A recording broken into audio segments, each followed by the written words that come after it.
भोर और बरखा। Class 7th Hindi. वसंत भाग 2। कविता का सार। भोर और बरखा शीर्षक कविता का सार लिखिए। भोर और बरखा शीर्षक कविता में संकलित पद मीराबाई द्वारा रचित है। पहला पद भोर से संबंधित है। भोर होता है व्रज के घरों के दरवाजे खुल जाते हैं। गोपियां दही मथती हैं तो उनके कंगनों की बजने की ध्वनि सुनाई देती है।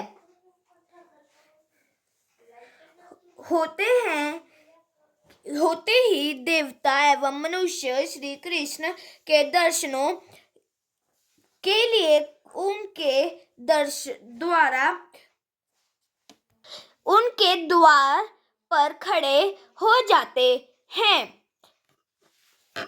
सब ग्वाल बाल भी श्री कृष्ण की जय जयकार करते हैं। श्री कृष्ण रोटी और माखन हाथ में लेकर गांव को चराने के लिए निकल पड़ते हैं। मीराबाई कहती है कि उनके प्रभु श्री कृष्ण हैं। वे अपनी शरण में आने वालों का कल्याण करते हैं। दूसरे पद में कवित्री ने वर्षा ऋतु का वर्णन किया है। सावन के आते ही बादल बरसने लगते हैं। ये बादल मन को बहुत अच्छे लगते हैं।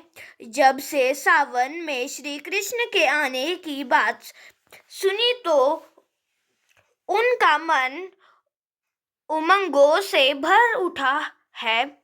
सावन में बादल उमड़ घुमड़ कर हर स्थानों पर वर्षा करते हैं। बीच बीच में बिजली भी चमकती है। वर्षा की छोटी छोटी बूंदे के साथ शीतल एवं सुहावनी वायु भी बहने लगती है। मीरा कहती है कि वे ऐसे अवसर पर अपने प्रभु श्री कृष्ण के लिए मंगल गीत गाती है। पद्यांशों के प्रसंग सरलाथ। जागो बंसी वारे ललना, जागो मेरे प्यारे, रजनी बीती भोर भयो है, घर घर खुले किवारे। गोपी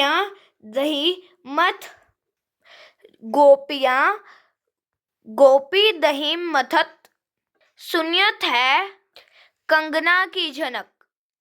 उठो लाल जी भोर भयो है, सुर नर ठडे द्वारे। ग्वाल बाल सब करत कोलाहल, जय जय शब्द उचारे। माखन रोटी हाथ महलेनी, गौवन के रखवारे। मीरा के प्रभु गिरधर नागर, शरण आया को तारे। शब्द देख लेते हैं। रजनी रात, भोर सुबह, किवारे दरवाजा, मथना सुर नर देवता और मनुष्य, ठाडे खड़े, कोलाहल शोर, उच्चारण करना, लीनी ले ली, गौवन गाय, रखवाली करने वाले, शरण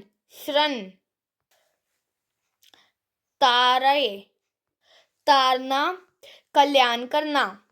प्रसंग प्रस्तुत काव्य पंक्तियां हिंदी की पाठ्य पुस्तक वसंत भाग 2 में संकलित मीराबाई द्वारा रचित बोर और बरखा शीर्षक कविता से ली गई है। इन पंक्तियों में उन्होंने ब्रज भूमि का वर्णन किया है। सरलार्थ प्रस्तुत पद में यशोदा श्री कृष्ण को संबोधित करते हुए कहती है कि हे प्यारे कृष्ण, अब जागो, देखो रात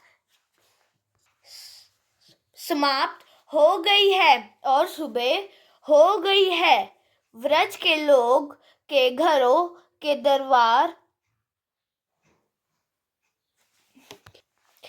द्वार भी खुल गए हैं। गोपियां दही मथ रही हैं। उनके कंगनों की झनक सुनाई पड़ रही है। हे कृष्ण, श्री कृष्ण उठो, अब भोर हो गई है। सभी देवता एवं मनुष्य आपके दर्शन के लिए द्वार पर खड़े हैं। सब ग्वाल बाल भी शोर करते हुए तुम्हारी जय जयकार कर रहे हैं। गांव के रक्षा करने वाले श्री कृष्ण माखन और रोटी हाथ में लेकर उनके साथ जाने को आतुर हैं। मीराबाई कहती है कि मेरे प्रभु तो गिरधर नागर हैं। वे अपनी शरण में अपने वाले प्रत्येक प्राणी का कल्याण करते हैं। विशेष व्रज में सुबह के समय होने वाली गतिविधियों का वर्णन किया गया है। दूसरा, श्री कृष्ण के बाल रूप का सुंदर चित्र हुआ है। व्रज भाषा का प्रयोग हुआ है। अर्थ ग्रहण संबंधी प्रश्नोत्तर। प्रश्न क, कवित्री और कविता का नाम बताइए। कवित्री मीराबाई, कविता बोर और बरखा। बंसी वाले ललना कहकर कौन किसे जगा रहा है? माता यशोदा बालक श्री कृष्ण को बंसी वाले ललना कहकर जगाती है। कवित्री ने किस समय का वर्णन किया है? कवित्री ने काल का वर्णन किया है। कौन किसके दर्शन करने के लिए किसके द्वार पर खड़े हैं? सभी देवता और मनुष्य श्री कृष्ण के दर्शन करने के लिए उनके द्वार पर खड़े हैं। दूसरा,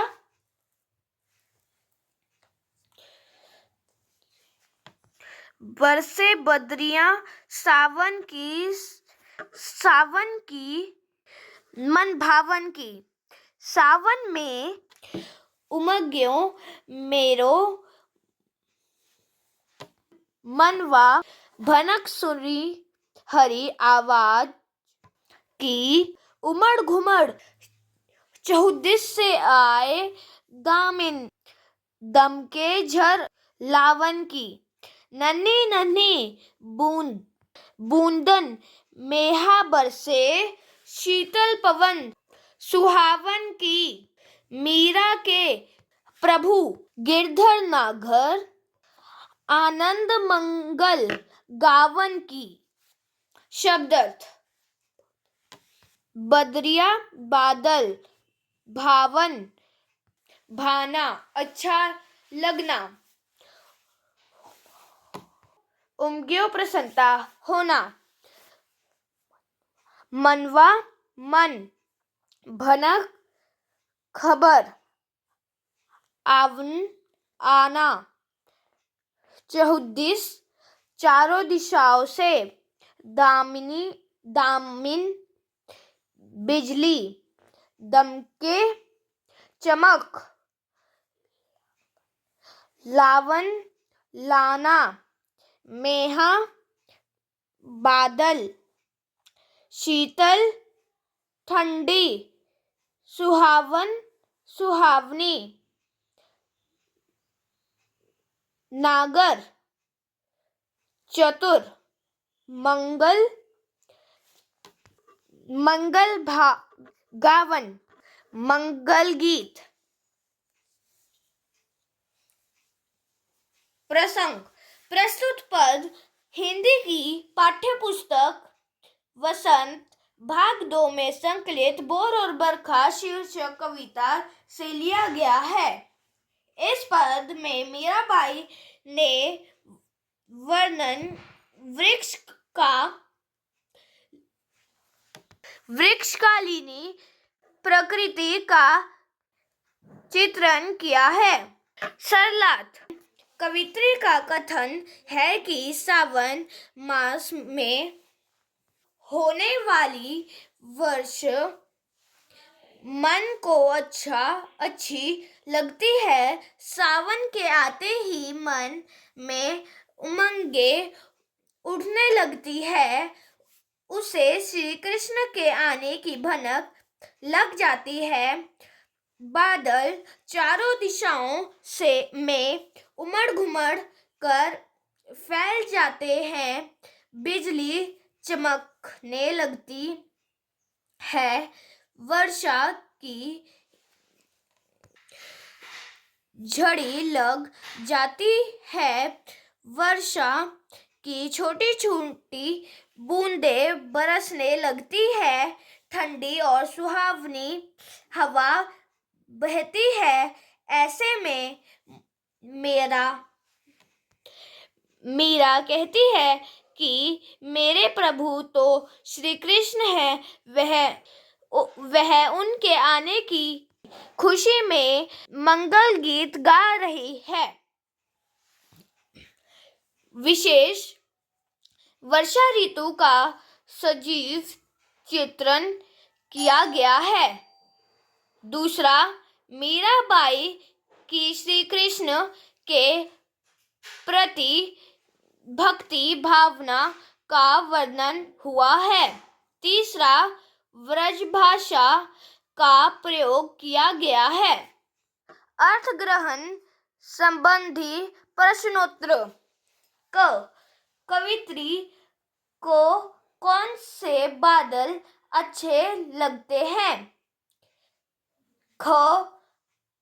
किसके आने की भनक से कवित्री का मन प्रसन्न हो उठता है? किसकी आने का समाचार सुनकर मीराबाई मंगल गीत गाती है? उत्तर